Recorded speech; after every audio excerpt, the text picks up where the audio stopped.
Hi there! So you want to plant some fruit trees? Great, I'm here to help. But there's some important things you want to consider before you even start digging dirt. My first suggestion is to eat some fruit. Now this might sound silly, but if you're going to grow something that you don't actually like, what's the point in putting all that time, money, and effort into it? So try to find some fresh fruit from your local area. That way you know those plants are growing here, and try as many as possible. Then write some notes. Which ones do you like? Which ones do you not like? Talk to the growers if you have accessibility to them, and see if there's maybe a different variety that has a slightly different flavor that might be better for you. Once you've selected your favorite fruits, it's time to do some research. You can do this either with some Google Foo, searching on the computer, or going direct to a grower and talking to them specifically. That second option may give you more information because they're going to have the details on that specific variety of plant. So, the things you want to keep in mind are, will it thrive in your area? How tall or large is it going to get, both height and girth? Does it require full sun, partial shade, or full shade? What soil requirements does it have? And last but not least, its watering requirements. These things are all going to be really important for you to pick this perfect spot in your yard for your new plant. We lucked out and our timing was perfect for selecting our new plants, as the nearby botanical gardens was having a plant sale. This was really great because growers from all over came to this one location, so we could select the perfect plant for us from the perfect grower. As you can see here, I have a stake that I have labeled Haas, because this is where my Haas avocado is going to go. My husband and I walked around our property determining what area would suit best for each tree. Plus, keep in mind, our personal requirements is what we want our yard to look like. So these are our new fruit tree friends. We got a tangerine, an avocado, a mango, and a fig. They all have specific requirements on what makes them happy, and they vary greatly in size. Our tangerine is a dwarf, and our mango is going to be a giant. So these things were really important for us to consider when finding their perfect new home. As you can see, I have them all in tubs. I cleaned the tubs out thoroughly before placing them in there, as I wanted to make sure there was no potentially dangerous residue inside these tubs. I use these tubs for lots of things, so I just wanted to be extra careful. Then I put some water in it so that way they could absorb water from the bottom. This makes sure that these trees are nice and moist before I plant them, because when you get them at the growers, you don't know, particularly if you have to drive a long distance, how much water they need. This is really going to save you in the long run and make sure that your plants are happy when they go in the ground. The citrus growers that we bought our tangerine from handed each purchaser this really great information sheet. It talks about each type of citrus, their specific needs, and even gives a fertilization guide. I found that to be super helpful. But today we're going to be planting our fig. Now the grower we bought the fig from gave us some really great tips on this as well. He said that the figs are susceptible to nematodes. Now if you watch this channel long, you've known I've been battling nematodes for decades, it seems like. So I was happy to hear that he gave me that information up front, but he also told me if I planted it closer to my house, then for some reason nematodes might leave it alone, and he gave me the benefit of knowledge that the roots of this fig are not going to cause a problem to the foundation of my house. So that's a win-win. Let's get to digging. So I've already prepped this area. I have a nice ring that's going to be my planting zone, and I made sure to dig deeply and thoroughly in this area to make sure there was no roots or intrusions into my planting area. This also exposed my glorious native Florida soil, which is basically sand. That is not the ideal condition for my figs, so I got my cell phone out and I searched for my fig variety. This is a Celeste. They can grow up to be 5 to 10 feet tall and wide, making them suitable for smaller places. They prefer full sun, which I know as soon as the sun comes up from the morning, because we're still early in the morning, this area gets full sun, so we're good there. It's cold hardy, not really an issue for us. It is disease and pest resistant, but it prefers well-drained soil. Check on that with the sand, but it likes it to be kind of loamy. This is not loamy, so we have to amend our dirt. What I'm going to do is I'm going to dig a center hole here that is twice as wide as my pot, and I'm going to start to amend my soil.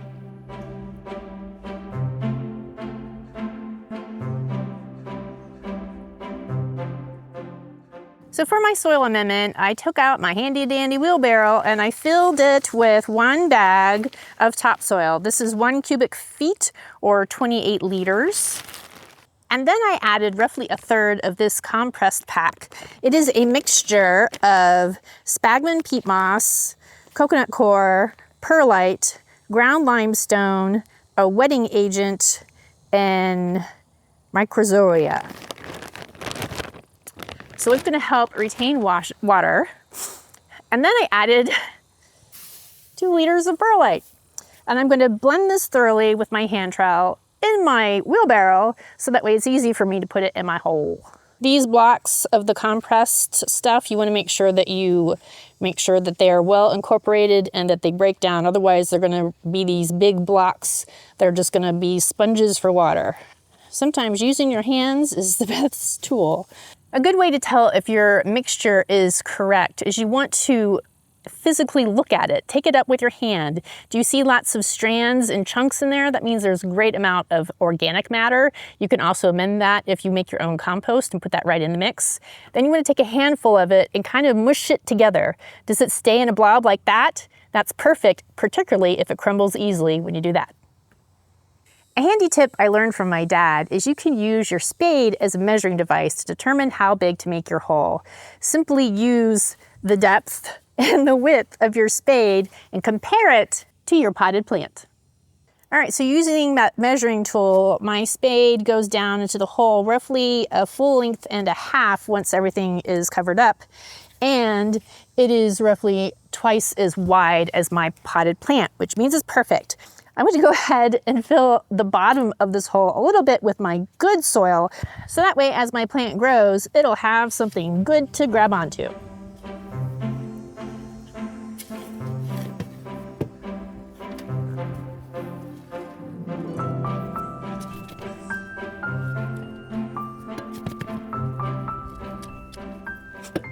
All right, so this stage of the game, if you are patient, is going to reward you in the long term. So try to pick a time of day that's most comfortable to be working outside. We're doing it early in the morning, fighting that sun that's coming up quickly. It's really hot and humid already, but we have a lovely breeze, which is fantastic, thank you. All right, so I have my dirt in my hole and I pushed the good dirt to the sides as well as making sure there was that layer at the bottom. So that way I'm starting to build a little cradle for my new plant. Now I'm going to go ahead and remove my fig from its pot and I'm going to gently place it in the hole multiple times, as you're going to see in this footage. So that way I make sure I have it just the right height. I don't want to build dirt on top of my fig plant. The layer of the top layer of my fig plant in its pot should be the top layer once it's planted.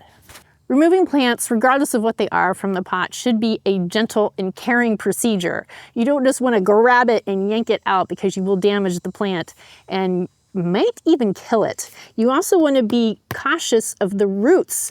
Depending on how long it's been in this pot, it may have some of those delicate, thin new roots exposed, and you don't want to damage them either.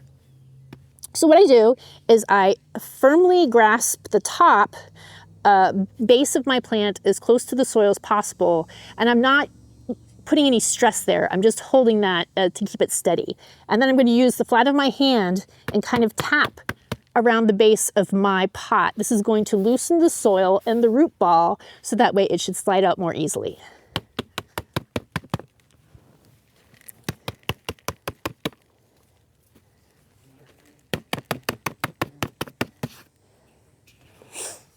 Once that is done, you should be able to feel the pot wiggle a little bit.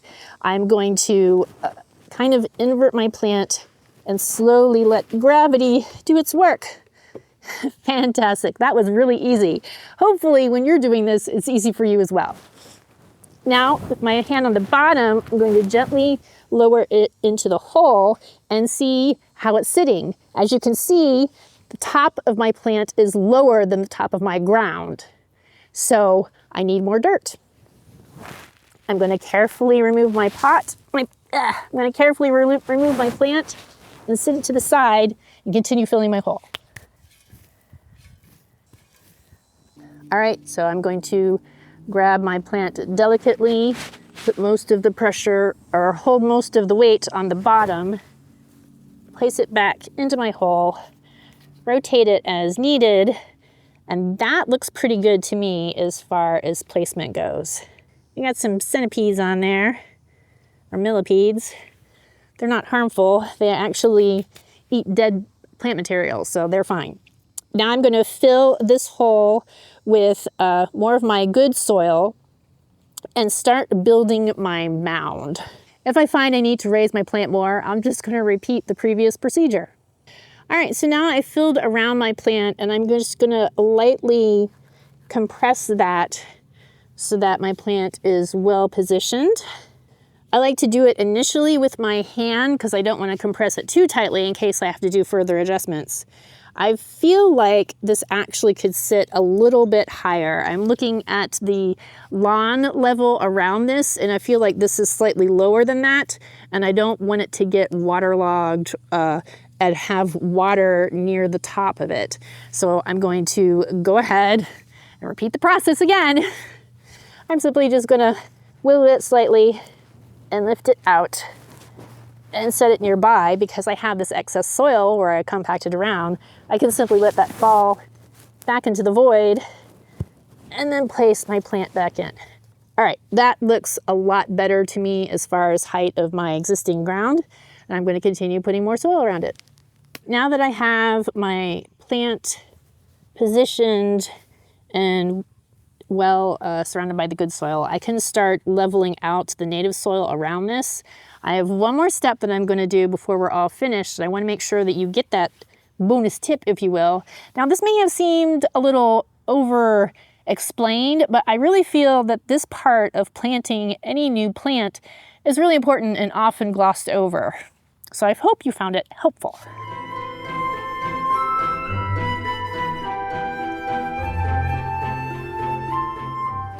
So I found my little ridiculous round and round the fig tree dance really helps me compact the soil where I want it compacted, leave it loose where I want it let loose, and figure out if I have a low spot or a high spot. And I can use the side of my shoe to distribute the soil where it needs to be placed. At this point, I want to make sure that I water this entire area, everything that got disturbed, thoroughly. This is going to expose any air pockets that didn't get compressed and let me know if I need to add more soil. My final touch is to add a layer of mulch. If I surround this entire ring with mulch, this is really going to help retain moisture so that the moisture stays at the root level where the plant needs it, and it will minimize my need to water it. Any plant that you plant recently needs to be watered regularly, more so than it would need long term. So I'm going to make sure that this gets a deep watering each day for roughly a week, monitoring the soil by simply putting my finger past that mulch layer into the soil and checking if it's damp or not. I don't want to waterlog this plant, but I want to make sure it has plenty of water so that those new roots can get to work. Now, this is in my irrigation zone, so once it is established, the irrigation that happens to water my yard is going to water this plant as well, and I won't have to worry about it any longer. Thank you so much for joining me today in the garden, and I'll see you next time on Plant Life.